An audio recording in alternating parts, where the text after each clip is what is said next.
A Korean mafia boss paralyzed for 10 years rose from his chair in the middle of his own nightclub because a black woman in a gold sequined gown walked across the floor, extended her hand, and asked him to dance. No one had reached for him without calculation or fear since the night the ambush shattered his spine and everything below it went silent. But this woman, calm-eyed, unhurried, wearing her confidence like a second skin, looked at him and saw none of the things the rest of Seoul saw. No monster. No wheelchair. No myth. Just a man who had been sitting still for far too long. When her hand found his, something inside him cracked open. His legs, dead for a decade, silent as sealed rooms, stirred. Pain detonated through nerve endings that had forgotten they existed. And Shin Jin-woo, the most feared crime lord in Seoul, gripped a stranger's fingers and slowly, impossibly, stood up. Music flooded the 3 floors of Eclipse like something alive, pressing against the walls, sinking into skin, making the air itself vibrate with a pulse that had nothing to do with heartbeats and everything to do with bass. Outside, Seoul's Gangnam district gleamed cold and indifferent beneath a night sky sealed shut by cloud cover. No stars, no moon, just the city's own glow reflected back at itself like a mirror that had learned to feel superior. Inside, the crowd moved in that particular way crowds moved at Eclipse, with the practiced ease of people who needed everyone around them to believe they had always belonged here. Friday nights belonged to the hopeful. Tuesday nights belonged to the ones who own things. Shin Jin-woo sat where he always sat, the elevated far corner of the 3rd floor, high-backed maroon velvet armchair position so that he could see every entrance, every staircase, every face that came through any door without turning his head. A glass of whiskey stood on the low table beside him, undisturbed. He had ordered it 40 minutes ago out of habit and had not touched it since, because the whiskey was never really the point. The vantage point was the point. The stillness was the point. The particular quality of silence that surrounded him, that invisible perimeter that kept every other person in the room at precisely the right distance, that was the point. His security flanked him at intervals, close enough to move and far enough to disappear. The ink that wrapped his neck and the backs of his hands caught the light whenever he shifted, which was rarely.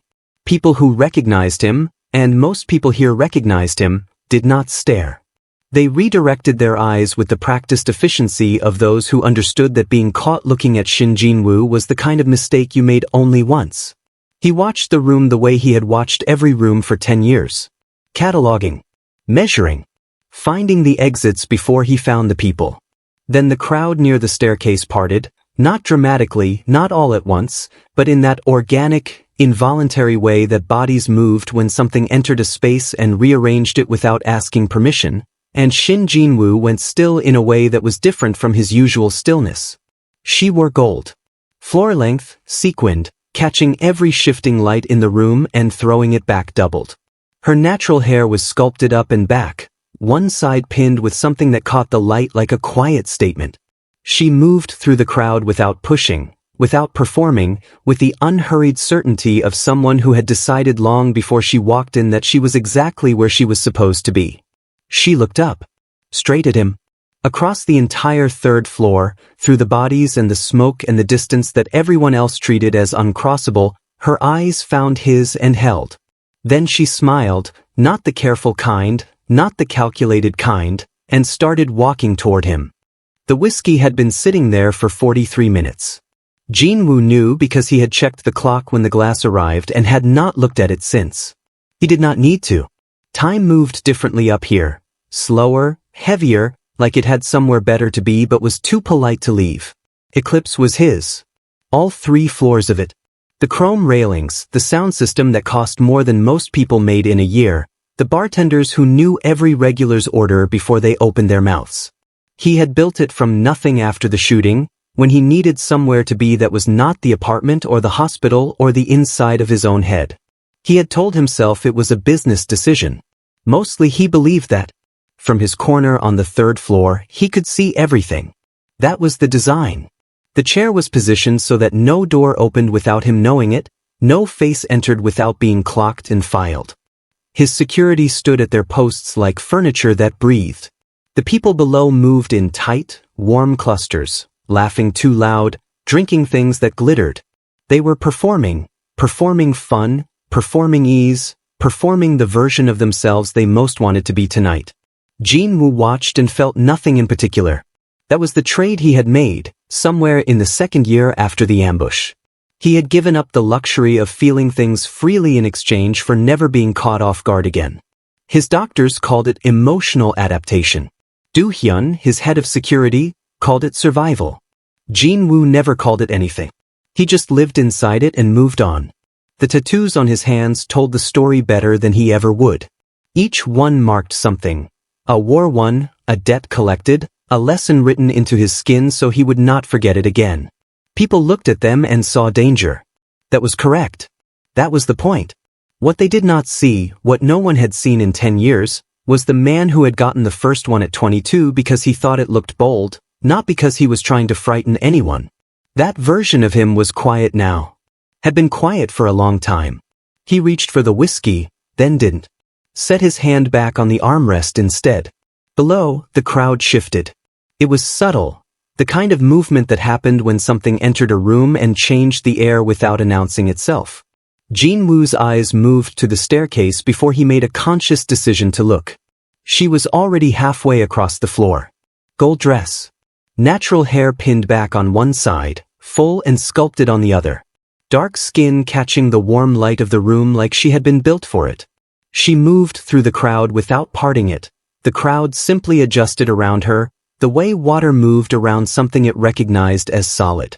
She looked up, found him immediately, and smiled like she had been looking for exactly this.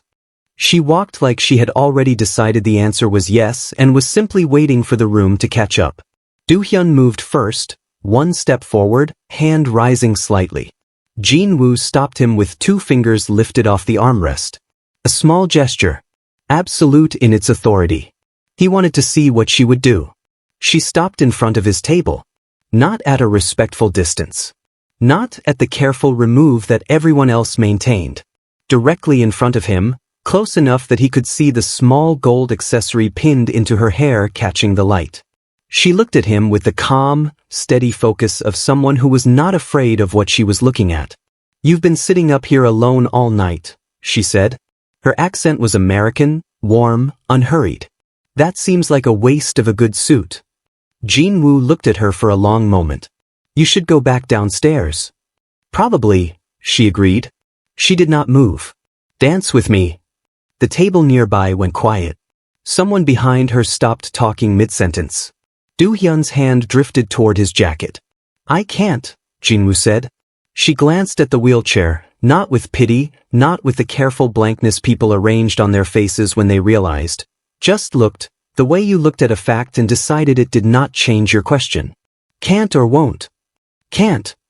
She crouched down slowly until she was eye level with him. Held out both hands, palms up, open. An invitation, not a demand. "Try," she said simply. He did not know why he reached for her. Later, he would think about it and not find a clean answer. Maybe it was the decade of careful distance finally pressing back. Maybe it was the way she said try like it was the most reasonable thing anyone had ever asked. His hands found hers. The sensation was immediate and violent. Warmth crashing through his palms and down his arms like something had been switched back on after years of darkness. Then lower.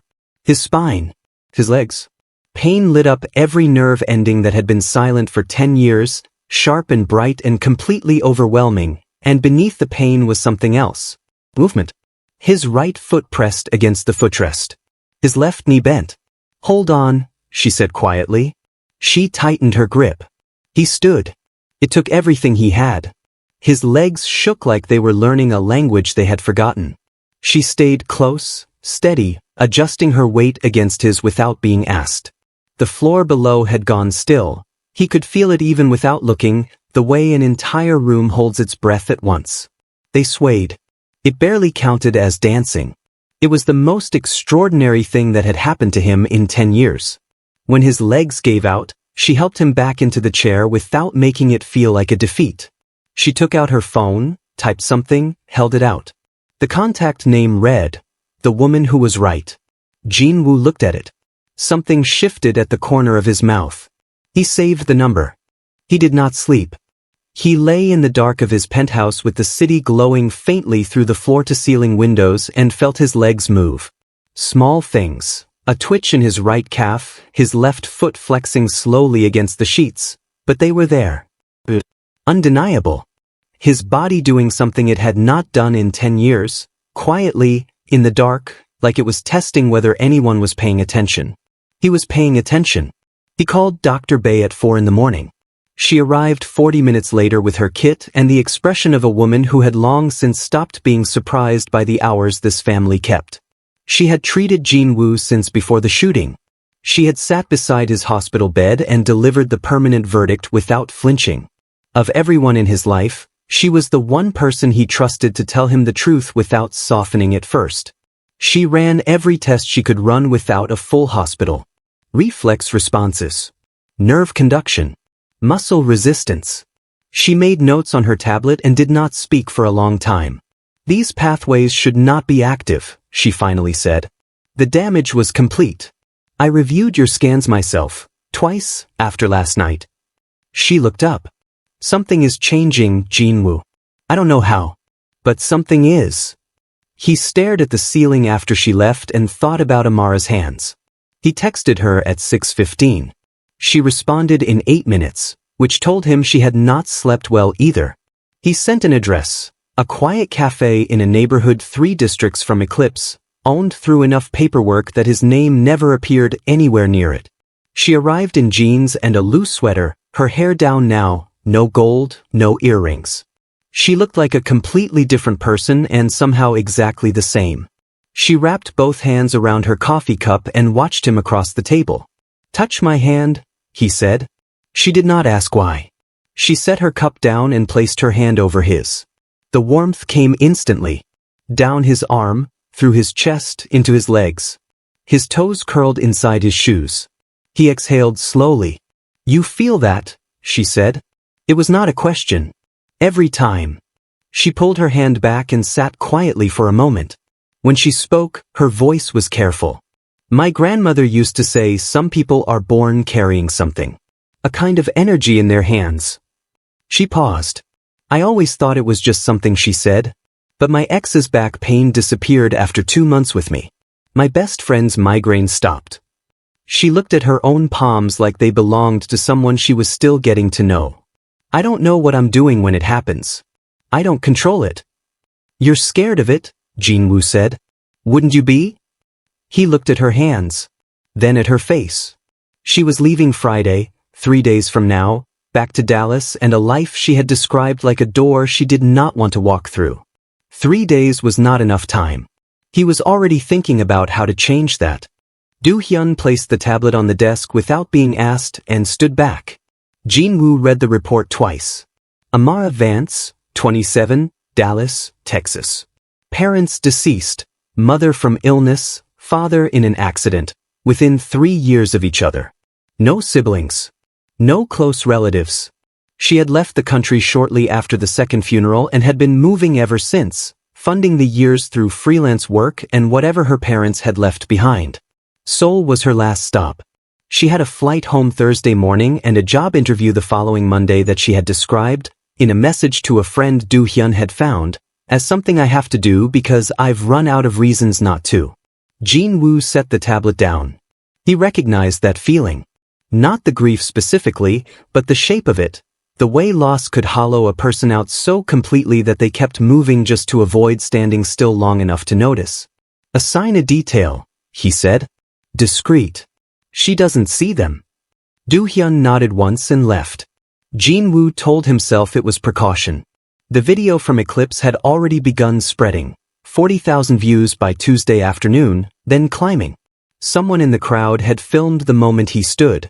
The angle was imperfect but clear enough. Him rising from the chair. Amara holding his hands. The expression on his face that he did not like seeing replicated on a screen because it looked too much like hope. By Wednesday evening, Do-hyun reported that 2 separate rival family intelligence contacts had made quiet inquiries. Nothing direct. Just questions. The kind that meant someone was paying attention and had not yet decided what to do about it. Jin-woo's world was efficient and ruthless and it did not distinguish between people and leverage. It never had. He had built his position inside that fact and learned to live with it. But the calculation felt different now, applied to her. He decided Wednesday night to let her go. It was the cleanest solution. She would board her flight Thursday morning, return to Dallas, and the story would end before it became something his world could use against him. Against her. He sat with that decision for several hours and found it reasonable and correct and quietly unbearable. Then his phone rang at midnight. Do-hyun. He answered before the second ring. She left the hostel around 8, Do-hyun said. His voice had the particular flatness it took on when he was managing bad news carefully. The detail followed her to a bar in Itaewon. She went inside. When they checked 40 minutes later, she was gone. Back exit. The pause. We've lost visual. Jin-woo was already moving toward the door. The bar, he said. Who owns the building? Another pause, shorter this time. It's Han family territory, Do-hyun said. Jin-woo's hand tightened around the phone. Everything he had decided an hour ago, the clean solution, the reasonable choice, letting her go, dissolved completely. Get the car. The bar was loud and warm and completely ordinary, which was the point. Yoon Jin-suk had always understood that the best traps looked like good luck. Jin-woo came through the front entrance and found them in under 4 seconds. Corner booth. Jin-suk leaning back with the easy comfort of someone performing relaxation. Amara across from him, a drink in her hand she had barely touched, laughing at something that had just been said. She looked fine.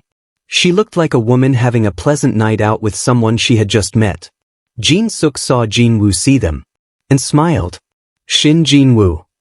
He said it loudly enough to carry. A few heads turned. I didn't think you came to this part of the city. Amara turned. Her expression moved through surprise and then something more careful.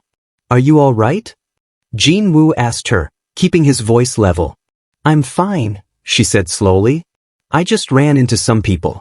We were talking. She's been great company, Jin-suk said pleasantly. Very interesting woman. We were just discussing Seoul. How long she's been here. What brought her to Eclipse the other night. He paused, tilting his head. She didn't seem to know very much about the man she danced with. I was filling in some gaps. Jin-woo went still. Jin-suk leaned forward slightly, speaking now to Amara with the careful consideration of someone delivering important information.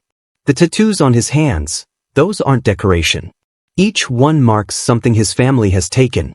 Territory. Businesses. People who got in the way. He glanced at Jin-woo with something close to satisfaction. His family controls half the shipping that moves through this city. The other half pays them for the privilege. You understand what I'm telling you? Amara set down her glass. She looked at Jin-woo for a long moment. Then she picked up her jacket and walked out. He followed her into the street. The rain had started while he was inside, thin and cold, the kind that soaked through before you registered it was falling. She stopped on the pavement and turned around. Tell me he's wrong, she said. Jin-woo said nothing. The surveillance, she continued, her voice dropping.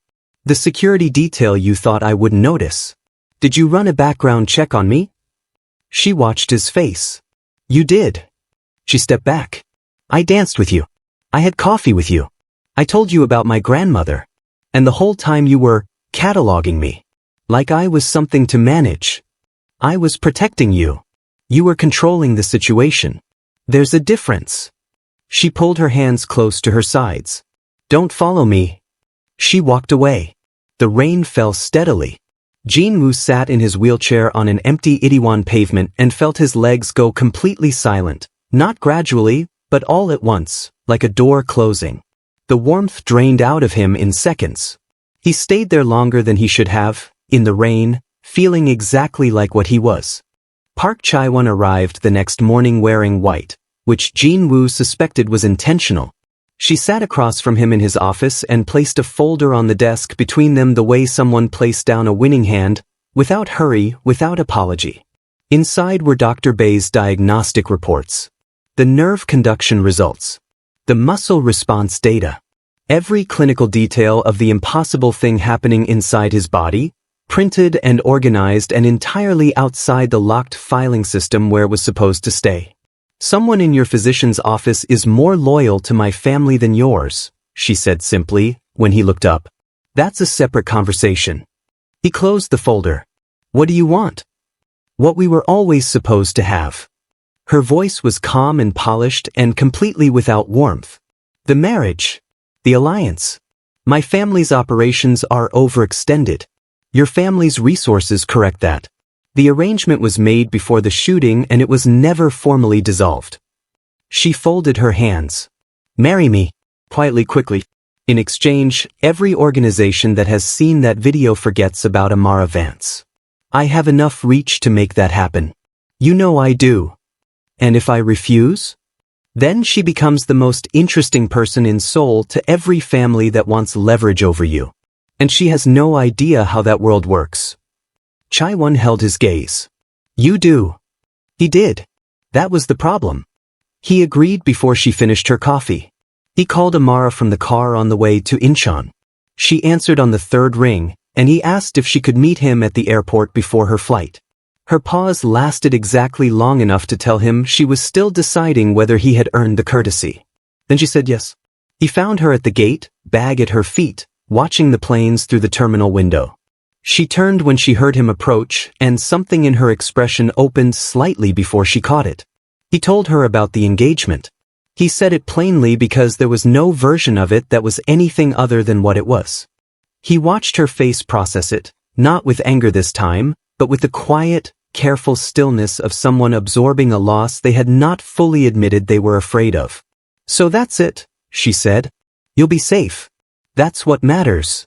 You keep deciding what matters for me. He had no answer for that. She was right and they both knew it, and it changed nothing. She leaned forward and kissed him once, brief and soft and over before he understood it was happening. It tasted like salt and something unfinished that would never get to be finished. Then she picked up her bag and walked through the gate without looking back. Jin-woo sat in the terminal and watched the door close behind her. His legs were completely still. The city outside the windows kept moving. He had been paralyzed for 10 years. He could not remember it ever feeling like this. Do-hyun called 40 minutes after the gate closed. Amara's flight had not departed. Mechanical delay, the board said, but her passport had turned up in a bin near the international terminal bathrooms, and she was not answering her phone, and the security detail had lost her in the crowd near the lower concourse. Jin-woo was back at the airport before Do-hyun finished the sentence. It took another hour to find where she had been taken. The warehouse sat at the edge of the Incheon Port District.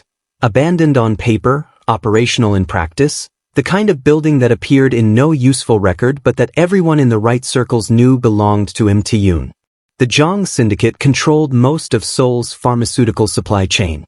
Taeyoon had built a second business inside that one, quieter and considerably more profitable, serving clients with old money and broken bodies who wanted solutions that legitimate medicine could not provide. He had seen the video. He had done the math. Jin-woo went in alone as the signal. That was the arrangement. Do-hyun's team in position outside, waiting, moving only when given the word. 6 armed men inside. Taeyoon in the center of the space, composed and businesslike, with Amara in a chair behind him, wrists bound, a cut on her lip that made something cold and focused settle into Jin-woo's chest. Her eyes found him immediately. She shook her head slightly, warning him even now. Taeyoon laid out the terms with the confidence of a man who believed he had already won. Structured sessions. Vetted clients. Fair compensation. A clean arrangement, he said, as though the word clean applied to anything happening in this building. Jin-woo crossed the floor and crouched in front of Amara's chair. She did not pull away when he took her hands. The warmth came back all at once, fast and bright and almost painful after hours of nothing. His legs woke up like they had been waiting. He stood slowly, using her grip as anchor, rising in front of 6 men with weapons and one who thought he held all the cards. Signal, Jin-woo said quietly. The side door came off its hinges. Do-hyun's team moved fast and clean. The room became very loud for a short time and then considerably quieter. In the final seconds, the last man standing swung his weapon toward Amara, reflexive, desperate, and Jin-woo stepped into the line without thinking. He hit the concrete hard. The pain was immediate and total, and then, very quickly, nothing below his waist was anything at all. He lay on the cold floor listening to Amara say his name. She was beside him, hands on his face, her voice breaking at the edges. "Do-hyun," Jin-woo said. His voice came out smaller than he intended. "Get her on the plane." "Jin-woo. Please." Then the ceiling blurred, and he stopped being able to say anything at all. The message came through on an unknown number at just past noon. "You're not noble. You're scared. Come to the airport or don't, but at least be honest about which one it is." Jin-woo read it twice. He was sitting up in a private hospital bed with 3 cracked ribs and 4 in his left arm, and the particular clarity that came from a night of real pain cutting through 10 years of careful numbness. The ceiling was white. The room was quiet. His legs were completely still beneath the blanket. He called for Do-hyun before he finished reading it a third time. "I need the car." Do-hyun stood in the doorway with the expression he reserved for situations where he believed Jin-woo was making a serious error but understood that saying so directly would accomplish nothing. The doctor said, "I know what she said. Your ribs are cracked, not broken. Get the car." The drive to Incheon took 40 minutes. Do-hyun said twice that this was a mistake, not with argument, just with the flat statement of a man putting his objection on record before setting it aside. Jin-woo watched the city pass outside the window and did not respond, because Do-hyun was probably right and it did not matter. The gate was quiet. Boarding had started. Half the seats in the waiting area were empty. Amara was still there. She stood when she saw him coming, and he could see her deciding in real time how she wanted to hold herself for this conversation, what armor to put on, what to keep behind it. He recognized the calculation because he had been doing it for 10 years. He stopped a few feet away and told her the truth. Not the version where he was protecting her, not the version where the choice was noble or necessary or made for the right reasons. The real version. He was scared. He had been scared since the moment she walked across the eclipse floor in a gold dress and looked at him like he was someone worth walking toward. He had spent 10 years building a life that did not require him to need anything, and then she had taken his hands and his legs had remembered how to work, and he had panicked, disguised it as strategy, dressed it as sacrifice, called it protection when what it actually was, every time, was fear. He loved her. He wanted her to stay. He had no clean way to offer her that and no guarantee of what it would cost either of them. He finished talking. The gate agent made an announcement behind them. Amara picked up her bag and set it back down. She stepped toward him instead of away. "Okay," she said quietly. "Then we figure it out." He ended the engagement that night by phone. Chaiwon's response was brief and cold and promised consequences. Within 48 hours, the Park family had moved against 2 of Jin-woo's distribution contracts. He and Amara sat together in his penthouse and watched the city lights, and neither of them wished it had gone differently. 6 months later, Shin Jin-woo walked from his desk to the window without holding on to anything. It was not graceful.